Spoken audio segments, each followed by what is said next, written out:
Previously on the Lobby USA, Noah Pollack from the Emergency Committee for Israel tells supporters how to describe the BDS movement. When you talk about BDS, you talk about them as a movement that absolutely endorses violence against civilians, aka terrorism. Why they're doing this? They always try to connect us, to connect dots that they don't exist. In the final episode of the Lobby USA, a look ahead. After half a century of Israeli occupation, hopes that a peace deal could create two states in the lands of historic Palestine are fading fast.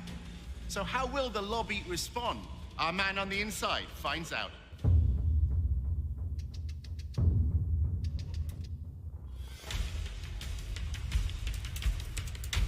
Using an undercover reporter, Al Jazeera's investigative unit infiltrates one of the most powerful lobbies in the world. Getting $38 billion in security aid to Israel matters, which is what AIPAC is doing. We examine how the lobby, led by AIPAC, the American Israel Public Affairs Committee, has secured unwavering support in Congress. Congressmen don't do anything unless you pressure them. And the only way to do that is with money. What the lobby is all about is to make sure that Israel gets special treatment from the United States forever. But after occupying Palestinian lands for half a century, the pro-Israel lobby is facing a new challenge. We called for a full boycott of Israel, divesting from it, and eventually imposing sanctions on it to achieve UN-stipulated rights of the Palestinian people. A movement to boycott, divest, and impose sanctions on Israel, BDS, was formed on American campuses. It seems to be achieving its goals. It threatens future American support for Israel. We believe in justice for all people. So that means the occupation has to end. Israel's Ministry of Strategic Affairs responded with a covert operation to defeat BDS.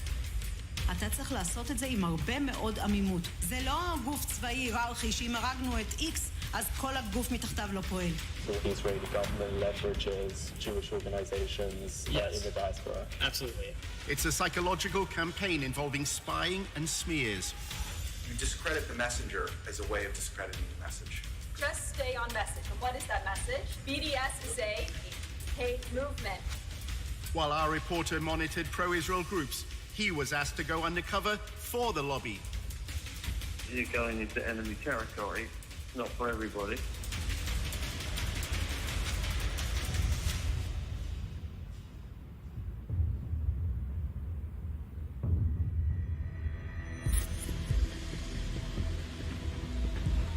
Our undercover reporter was attending a dinner at the annual conference of the Israeli-American Council in Washington. He met an American involved in the Israeli government's anti-BDS campaign. In my job, I get to work with every major news network, and I don't even do media. I do academic work. Every university president takes our calls, takes our meetings. There's a legitimate government organization.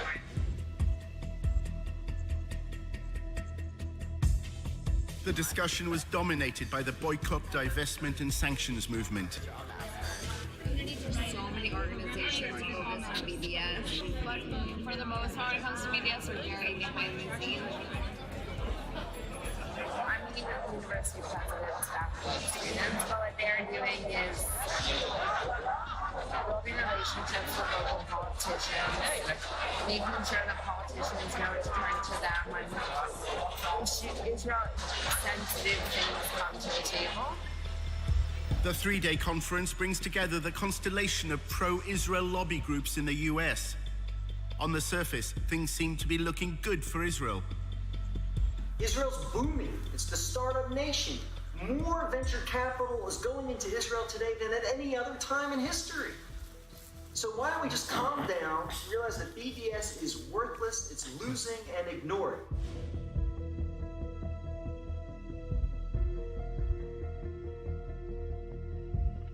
I don't think BDS was ever supposed to be about getting colleges to take their money out of Israel. So if we focus on the dollars, we could feel really good about ourselves.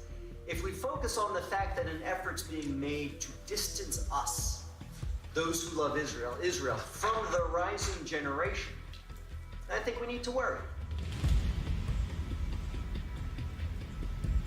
When you get to the millennials and the students, it's a bad situation.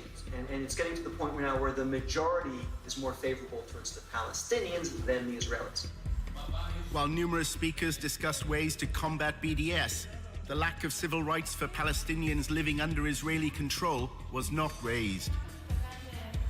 Nobody talks about the reason why BDS exists at all.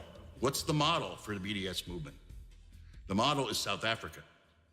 So, was that a bad thing to do? An apartheid regime which denied equal rights to black South Africans was weakened and ultimately collapsed after a global economic and political boycott. They're worried that the BDS movement will get to the stature that the South Africa boycott got to. So they're trying to stop it now. Imagine if the apartheid regime of de Klerk were able to have a lobby in America that it was a crime to support that boycott. Imagine that. For nearly 2 decades, Israel's occupation was portrayed as temporary, while both sides pursued what's called a two-state solution. The two-state solution. This is where the Palestinians get a state of their own in the occupied territories, i.e. the West Bank and Gaza. But there's a problem. Jewish-only settlements have continued to grow within the boundary of a proposed Palestinian state. Successive US governments have openly doubted whether a viable Palestinian nation is either possible or necessary. The settler agenda is defining the future of Israel, and their stated purpose is clear. They believe in one state, Greater Israel. In fact, one prominent minister declared just after the US election, and I quote, "The era of the two-state solution is over." I'm looking at two-state and one state, and I like the one that both parties like. I'm very happy with the one that both parties like. I can live with either one. If the choice is one state, Israel can either be Jewish or democratic. It cannot be both. More and more people are beginning to buy into the argument that Israel is turning itself into an apartheid state. It used to be the case that the word apartheid was never used with Israel. In order to discredit the apartheid label, the lobby has launched a campaign to try to co-opt black South Africans. Black South Africans who were apartheid activists, who were brought to Israel, saw the reality, came home angry at BDS. They felt lied to. They felt that someone had tried to steal their narrative.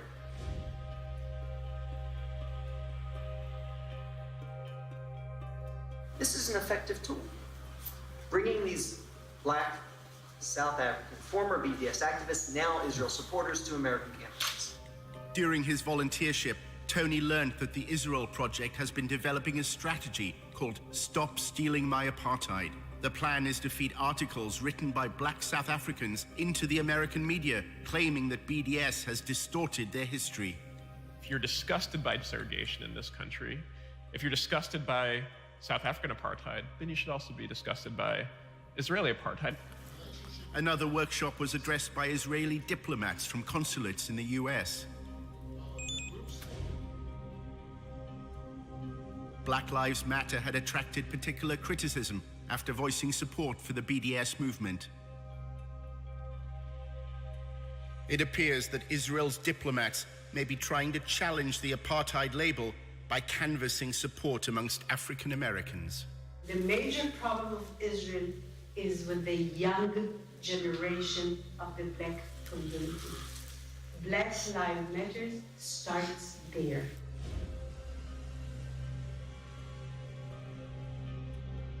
I had last week a dinner, sit-down dinner at my house with 40 people, which are considered the leadership of the black community, and the very important people. They can be part of our doing an activity. Pro-Israel groups are trying to cultivate a new generation of black leaders that is pro-Israel by bringing them to AIPAC conferences on all expenses paid trips, by taking them on delegations to Israel. They're doing that because they're afraid of BDS, and they're afraid of Black Lives Matter, which is this new struggle for Black freedom that also sees Black freedom as situated in a larger context. In 2014, Israel launched a siege of Gaza.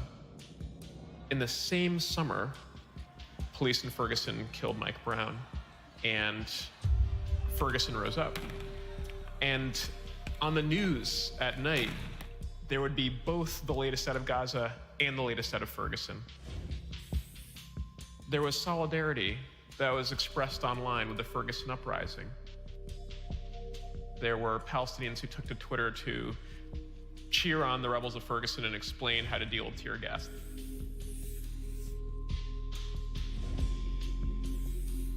Israel's diplomats have responded by evoking the legacy of Martin Luther King, claiming that the campaign for Palestinian civil rights bears no resemblance to the civil rights movement in America.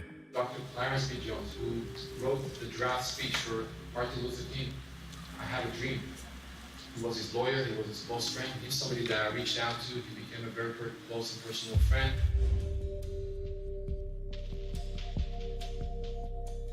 Because of that relationship, he published 3 articles in the Huffington Post explaining why their agenda was hijacked.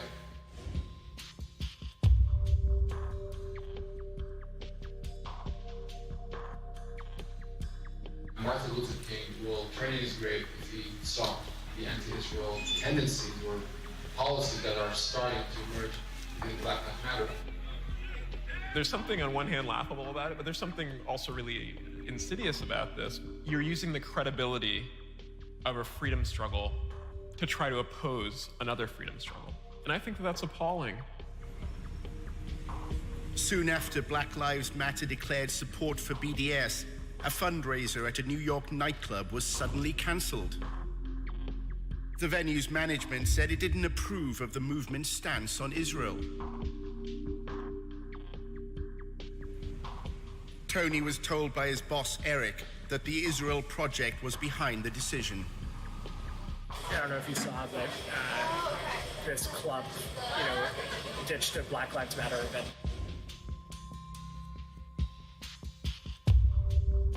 One of our donors, we just put in a call to him, and then he put in a call to the police. Wow, to shut down this Black Lives Matter event. I think it's really appalling that a system in Israel has devised incredible and comprehensive ways to have a violent regime against Palestinians, that they would also invest resources into making sure to shore up support for that oppression here. One evening at the IAC conference, Tony met a prominent activist. He's associated with the hardline trend in the pro-Israel lobby. Noah Pollock argues that tough tactics are needed to counter the apartheid label. The activism has to be very provocative and attention-getting and just total no given. We're going to be more pro-Israel than you can even imagine. Just to provoke everyone.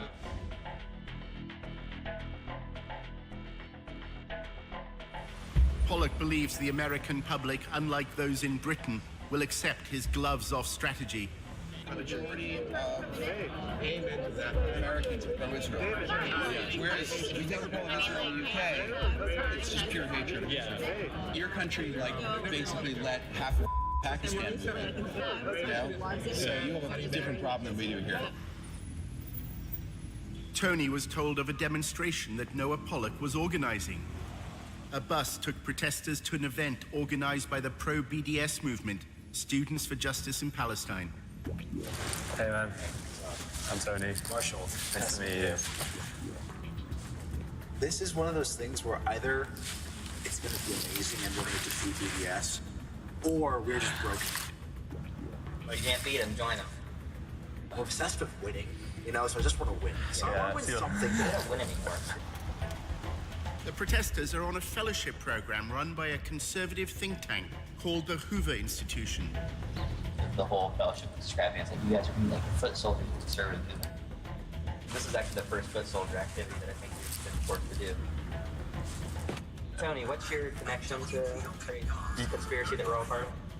Yeah, the Israel Project. So you can't not come. Their plan is to disrupt the National Conference of Students for Justice in Palestine. Marshall said that the pro-Israel protest had been poorly planned. It's a very fly-by-the-pants procedure. It was basically just like Noah Pollock coming and being like, look, there are these jihadis who basically support suicide bombing, and they're at a campus, and you have to stop them. A chance to shout at Arabs? As we're leaving, we mentioned to our boss yesterday that we're going. She's like, oh yeah, that's mandatory. You need to go. While they've been told they have to take part in the protest, not everyone on the bus is convinced it's good for their reputation. Do you know what my worst nightmare is? I'm actually not kidding. It's a photo of Dion and I together. And we're just like clearly identifiable. And they're like, oh, who are these like traitors who sold out to the Jewish conspiracy for money? I'm like, we did. We cost $50,000 plus benefits. As the bus leaves, they discuss whether there's any point in staging the protest. I'm just skeptical. Of using the protesting tactic against them? Because that's not our demographic. They don't like The reason protests work is when like the people involved really care about it and like want to be there. But then what are we supposed to do? Because they keep existing and they keep expanding, and no matter how many lawmakers come out against BDS, they keep growing. Well, no, you're right. Like, we should do something, but at the end of the day, like, the notion that the right is ever going to dominate any sort of campus protest is ridiculous. You can't just let them. No, I'm not saying that. I'm just saying And that's what happened. If I were a high-level Jewish doer, I would be, like, a little more realistic about expectations. So what would you do if you were a high-level Jewish? I continue to do what you're doing, which is focusing on the actual power structures in it themselves. Like, the reality is there's not a single college president in this country that would actually sign BDS. There is not a single... They all allow SJP to exist on their campus. Because it's free speech. They cannot let them. So what are they supposed to do about it? When a protest is sponsored and organized by outsiders, but made to appear like a popular grassroots movement, it's known as astroturfing. So they did a really job of getting me excited to show up and protest. It kind of, the way you're putting it kind of sounds a bit like astroturfing. No. This is astroturfing. No, this is actually the definition. There's a bus. What does that mean? So it's when you set up things. It's the difference between grassroots and astroturf. You're taking corporate money and you're manufacturing the image of a grassroots movement with corporate money by basically paying people to appear as activists. It just shows how little actual grassroots power they have and how all of their power is at the top. It's not that astroturfing is wrong. It's just that, like, your astroturf has to be, like, committed. You shouldn't have fellows saying, like, honestly, this is bad for my political career. The bus arrives at George Mason University, where Students for Justice in Palestine is holding its national conference. But the protesters can't find the conference hall. We should just pull over and ask, hey, where are all the jihadis? The driver sees two students and stops to ask directions. One is wearing a headscarf. Wait. Oh, no. Come on. We're like, back to DC! Back to DC! I believe the comments said. No. Excuse me? Do you know where the Johnson Center is?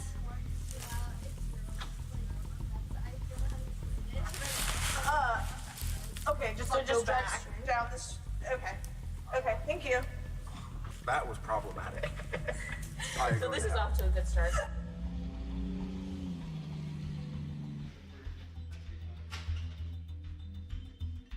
Students for Justice in Palestine really is a student-led type of organization focused around promoting the BDS cause.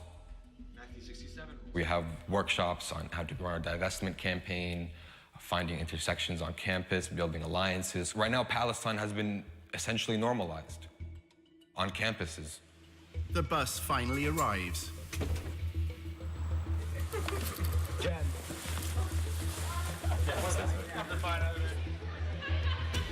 Noah Pollock's protest is not a student event. To avoid breaking university regulations, he's arranged a legal briefing. The SGP conference is on the 3rd floor, and we're going to go up and in a respectful and quiet way protest them. Yael is a legal expert and is going to talk a little bit about that. We are here, of course, as guests of the university. So we don't want to be accused of disrupting a school-sponsored activity.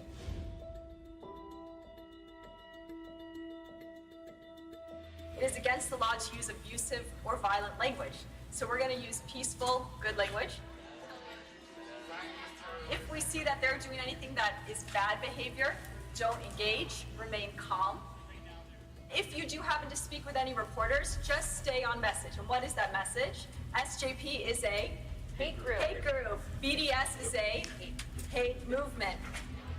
The only other thing you probably want to mention is that SJP endorses violence, terrorism, things like that. And you guys are going to be great.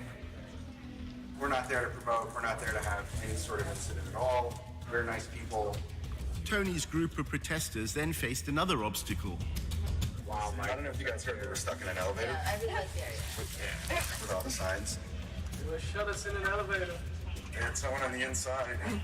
Those anti-Semites. We start seeing groups of people coming towards us who don't seem familiar, and then brandishing Israel flags and then posters and signs. We have our people. Freed from the elevator, Tony joined the demonstration. No, we support democratic society, but if you don't want to, we denounce extremist groups. ASJP, what do you think of this? You agree? Resistance? Child suicide bombers? How do you respond to such a wild accusation that's not grounded in anything and that's just designed to shift attention? Oh wait, we support suicide bombers. That's ridiculous. Before that, social justice left supports radical terrorism. you don't want dialogue? We're here to talk to you. You turn your backs? You'd think if like they were gonna do it, they'd try to shake it up and mix it up with new accusations. We don't support radical Islamic terrorism in this country. We don't support suicide bombers. Cowards who kill children and women. They leave orphans. We don't support that. Kill babies in strollers. That'll bring peace. Yeah, Palestinian terrorists all over Israel. That would be it. Real baby killers, these terrorists. They kill women, they kill children, they don't care about anything. Rape women too, all the time. It takes a lot to hear this and not respond, and to turn your back to them and to not look back at them. Thank you, SJP. Good luck with your jihad. They were very frustrated at the fact that we weren't responding. They're saying, you're not even responding. They're not even responding. Look at how they wave a Palestinian flag at our country. Look at this. Despicable. These are the real basket of deplorables. These are the deplorables, people. They cower behind radical Islamism. They don't engage in dialogue because they can't win the war of ideas. There's no responding to our content because there is no refuting our content. Our content is grounded in human rights, morality, ethics, international law. The staged protest had minimal impact on the students at George Mason University. But the headlines shared on social media tell the story Pollock wanted.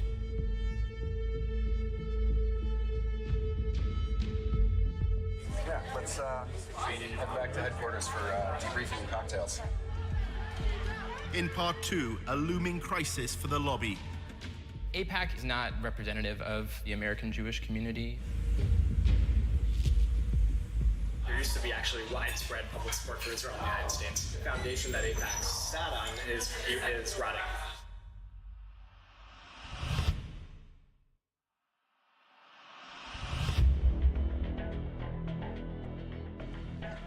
In part 1, how support for Israel is falling amongst the young. It's a bad situation. The majority is more favorable towards the Palestinians than the Israelis. Child suicide bombers? And the lobby support on campus isn't always what it seems. Or these like traitors who sold out to the Jewish conspiracy for money. I'm like, we did. We cost $50,000 plus benefits.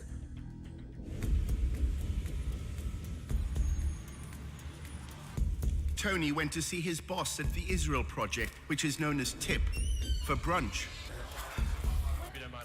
Eric told him why Jerusalem is a favorite hub for journalists covering the Middle East. One of the reasons why Israel's covered disproportionately is the overwhelming majority of journalists covering the Middle East are based in Jerusalem.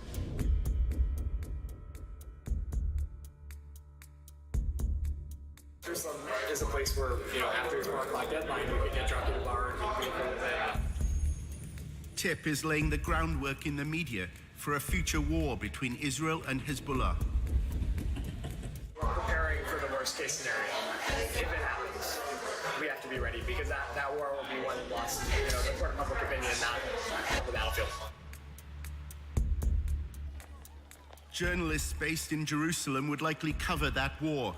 The Israel Project has an office there. We have an enormous interest in affecting the people who are on the ground there, and that's what they do.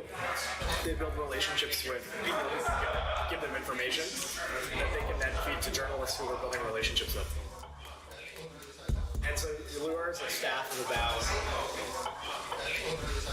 like 20 people.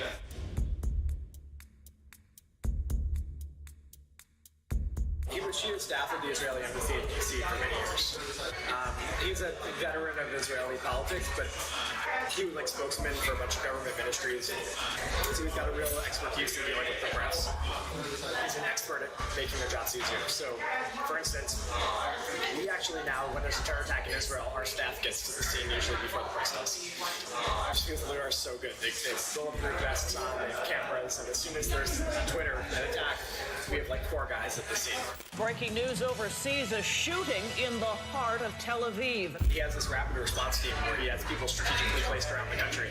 So if there's an attack, like the Sorona attack at Sorona Market in Tel Aviv. Clearly an attack on a soft target right now based on all the initial preliminary details we're getting from this very fast developing story. They take pictures and they get testimonies. By the time the press gets there, we do their jobs well. They need a quote, they need information, they need a picture, a video clip, and full service, shot. We just give them.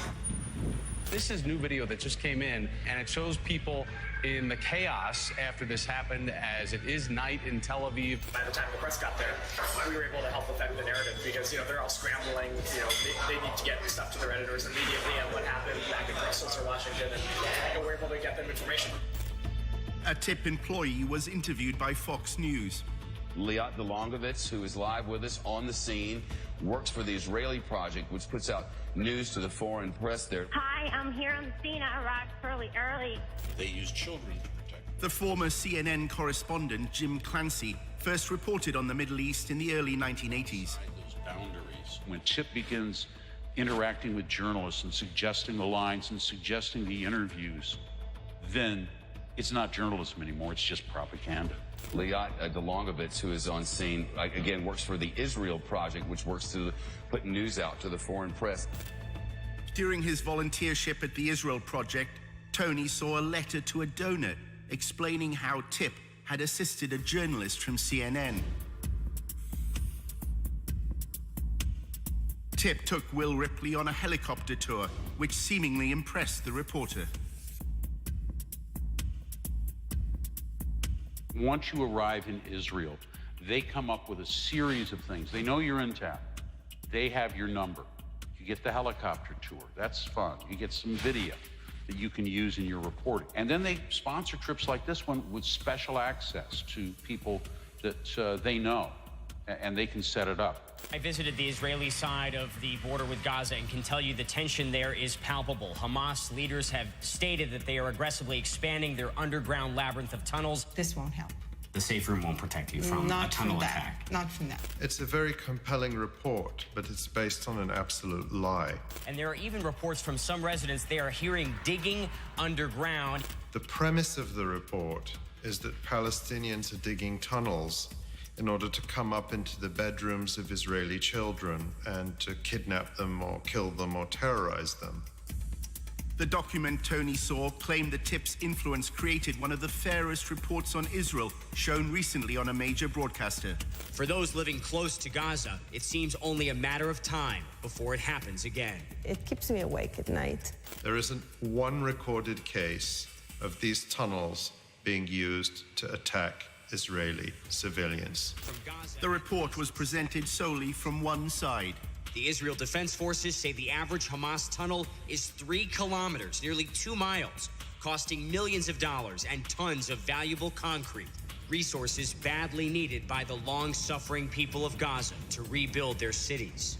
Tip fully knows that if you're the journalist in Gaza who's doing a report with Hamas sources, your office is damn well going to require that you put in an Israeli voice to counter some of the things that are said there.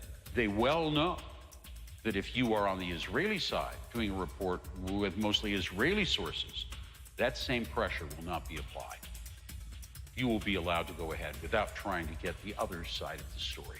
Why is that? That's because TIP is powerful, and they're going to hold journalists to account. Dedicated to changing people's minds. TIP's promotional video explains its role. We don't attack the media. We become a trusted partner and resource, bringing integrity and facts to the coverage. After an exchange of tweets concerning the Charlie Hebdo attacks in 2015, Clancy left CNN. He is unable to discuss his departure for legal reasons, but recalled instances when the pro-Israeli lobby exerted influence. The big media companies will tell you that, well, maybe they won't tell you this, but they have been harassed. If they had Palestinian journalists who knew the ins and outs of the Palestinian Authority, for example, they were blatantly told to get rid of them, that they weren't trustworthy journalists. Whatever a journalist reports, if it's not liked by whether it's TIP or people within the government, they will put pressure on the media houses, the big networks. TIP's online promotion claims it shapes the way Israel is framed in the international media. TIP changes the way thousands of media reports appear every year. And then we add platforms of our own, getting people talking, taking command of the conversation. This last week, but when I was there, I met with both Herzog and Netanyahu.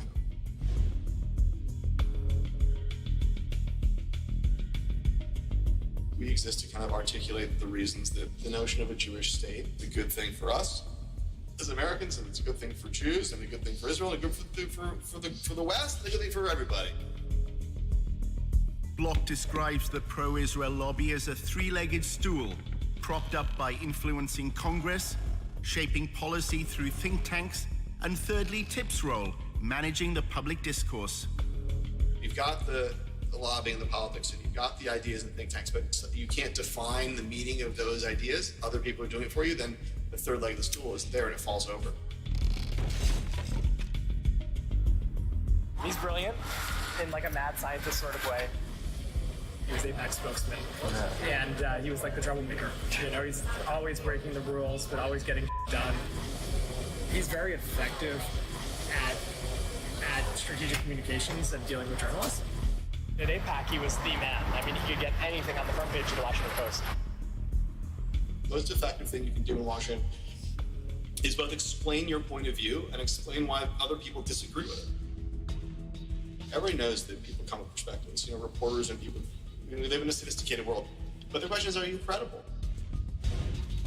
The Israel Project gained notoriety in 2009 after an internal policy document was leaked.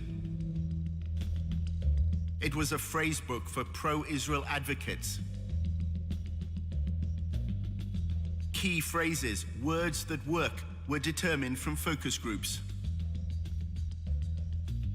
Israel wants peace. I want peace. We want to move forward in peace. We want to start negotiations immediately.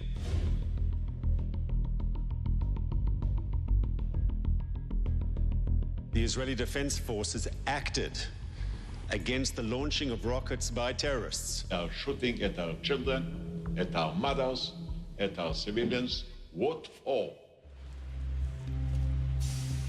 Stuff that's data-driven. We do a lot of polling. Every month we do a national poll, exactly looking for these kinds of messages that work.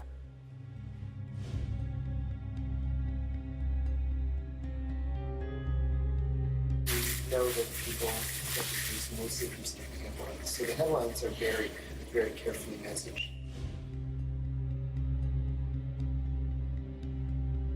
If all Palestinians can be referred to as terrorists, as in a terrorist attack, they've won a battle. They've won a battle because that headline will be seen by probably 50 times more people than those who actually went into the article and read the details about it. You don't have any reporters, it's just three people who churn out carefully crafted headlines with article text that convinces you that the headline is true. They understand that it's just the 5-word headline or the 6-word headline that carries the message. The point is never to get to the real debate. Why is Iran so happy about the Iran nuclear deal? TIP's social media videos had apparently shifted public opinion on the Iran nuclear deal. The American public started out being in favor of the deal and is now against the deal. It was everything from viral videos, 10-second videos. You can send me the greatest article you want about the Iran deal, but I promise you that a 10-second video will get 1,000 likes. People aren't reading as much, they're not interested. In fact, history's a little bit bunk. A lot of people kind of come up now and there's this notion of postmodernism and nothing is true anymore. We are at this sort of interesting moment in time where we need to understand what it is that affects people's understanding and perceptions about what's right and what's wrong and how they work. This visual stimulus and stuff. How are people learning things? During his volunteership, Tony read an annual report to TIP's board of directors. It lauded their social media coverage of the 2016 shooting at Sarona Market in Tel Aviv. It said TIP's video was the most watched online content about the attack. The video claimed to show Palestinians celebrating the killing of Israelis, something the mainstream media overlooked. But this was not true. This image was taken in Ramallah 2 years earlier.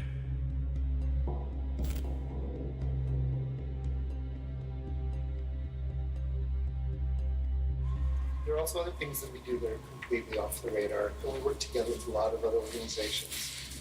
We produce content that they then publish with their own main army. The Israel Project is supplying what it calls white label, that is unbranded content, to other outlets. We're putting together a lot of pro-Israel media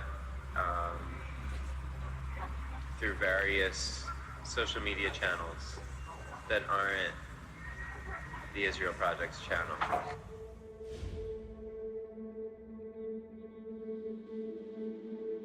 So we have a lot of side projects that we're trying to influence the public debate with. So that's why it's a secretive thing, because we don't want people to know that these side projects are associated with the Israel Project. TIP runs a collection of Facebook communities that cover topics ranging from history and the environment to current affairs and feminism.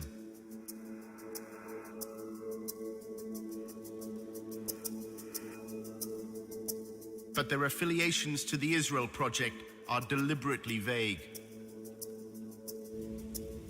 Why is it that they can't be connected to the Israel Project? I think it's because we want to be people to view them as objectively as possible.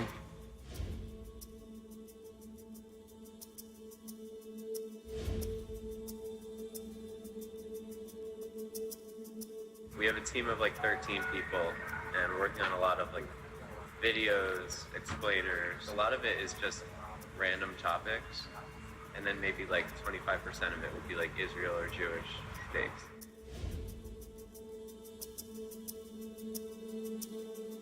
The Israel brand is increasingly toxic. So you can't sell Israel directly. You have to have sort of other hip stuff that's just very innocuous, fun, and then from time to time you're going to slip something about Israel in.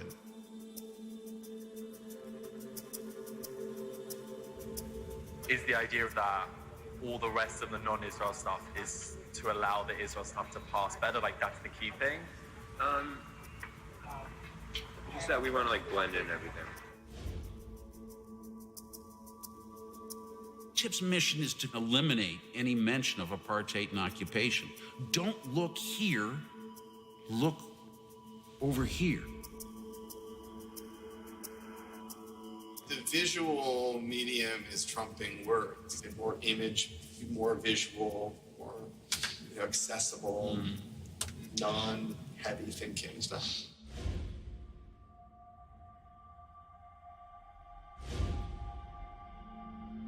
Kittens are easy to sell. Apartheid is a much harder product to get people to buy. more and more people will use the word apartheid when they talk about Israel. The end result is that the lobby has to work extremely hard today and will have to work even harder over time to defend Israel. And of course, in part, this means doing everything that can be done here in the United States and in the West more generally to discredit the BDS movement, because the BDS movement is so dangerous to Israel. Tony had gathered that the lobby's concern with BDS was not its economic impact, but a much wider threat to the power of the pro-Israel lobby. The specific potential of an immediate boycott, that's not a problem. It's a bigger problem is the Democratic Party, the Bernie Sanders people, bringing all these anti-Israel people, and the Democratic Party being pro-Israel is less of a bipartisan issue. And then, every time the White House changes, policies towards Israel change, and that becomes a dangerous thing for Israel. There is an actually important battle being fought on the campuses. For half a century, bipartisanship has been the cornerstone of AIPAC's success, as its website video explains. By some measures, Democrats and Republicans are more divided today than at any other time in the last 2 decades. But America's support for Israel transcends partisan politics. So when it comes to strengthening America's relationship with Israel, support must come from both sides of the aisle. That's where AIPAC comes in. What's begun to happen over the past decade is that support for Israel has begun to wither away in the Democratic Party. And in contrast, support for Israel in the Republican Party has begun to increase. And what you see is there is a substantial difference today in support for Israel in the two parties.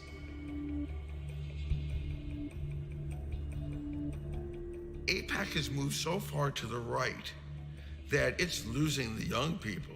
By the time of the next presidential election, Democrats will not glibly, in a debate, say they're running for president, and I love Israel, and I'm a diehard supporter of Israel.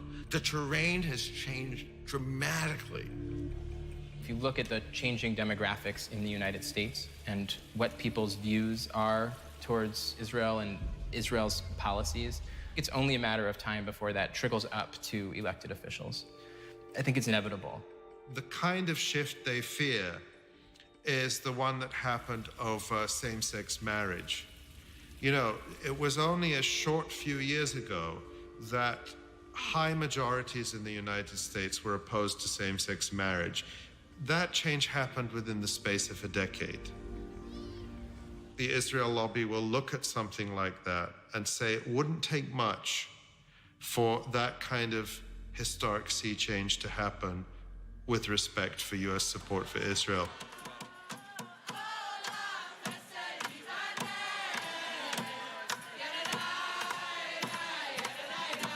Outside AIPAC's 2017 annual conference, the first protesters were American Jews.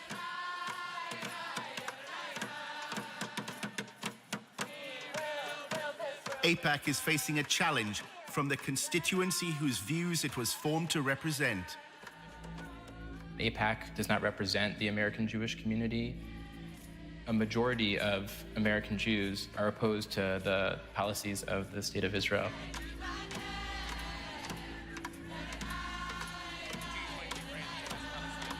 You do not represent the best of the Jewish prophetic tradition, and we here to bear witness to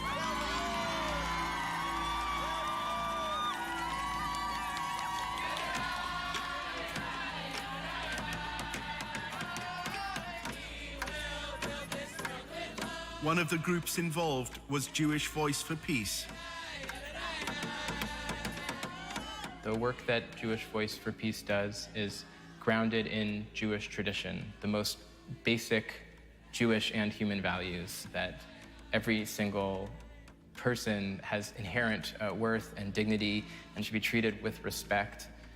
We then see what's happening to Palestinians, the occupation, the displacement, the inequality, and say we need to end those things.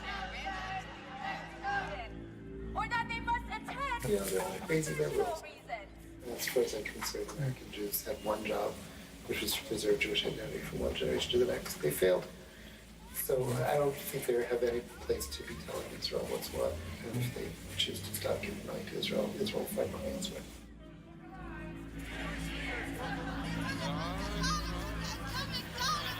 There were few pro-Israel demonstrators. Most wanted to project their strength through Israel's relationship with the United States.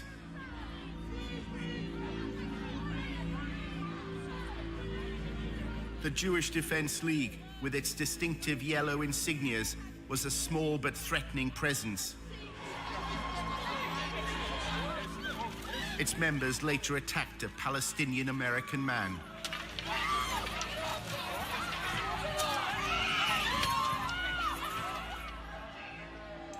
There's all sorts of survey data. For American Jews under the age of 30, only 32% said that a close attachment to Israel was important to them in terms of what it meant to be Jewish. The more and more young American Jews become aware of what the Israelis are doing to the Palestinians and how indefensible that is, at least in terms of Western values, the more difficult it will be to get those younger American Jews to feel a deep commitment to the state of Israel. I can't breathe! I can't go! American Jews are even taking their protest to Jerusalem. The Israeli government official who launched a covert campaign to spy on American citizens recognizes that Israel is facing a generational time bomb. אנחנו היום, לא רק שאיבדנו את הדור השני של היהודים, שזה דור המילניום של היהודים, אני שומעת את זה מההורים שלהם שבאים להיפגש איתי ומסבירים לי כמה קשה להם בארוחות שישי מול הילדים שלהם. שלא מכירים במדינת ישראל ולא רואים בנו איזה אנטיטי שצריך להריץ אותו.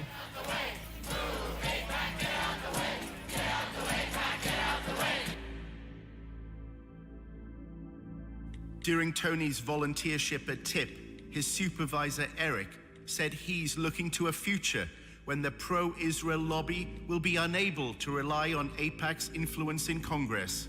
He said they faced a major challenge and a big bowling ball was being hurled towards them. They needed to get on the bowling ball and start dancing.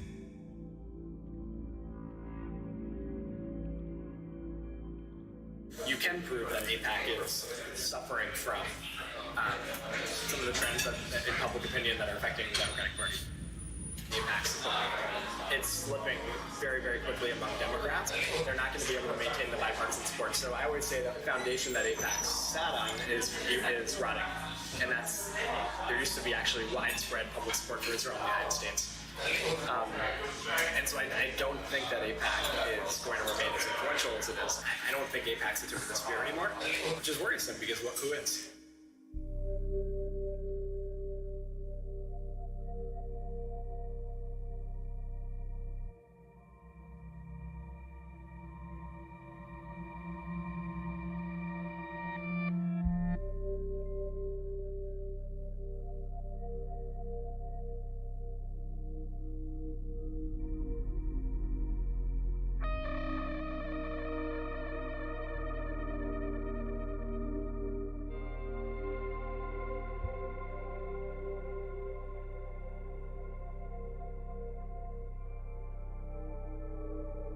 Just know I have total faith in you. I hope it's not the last time we work together.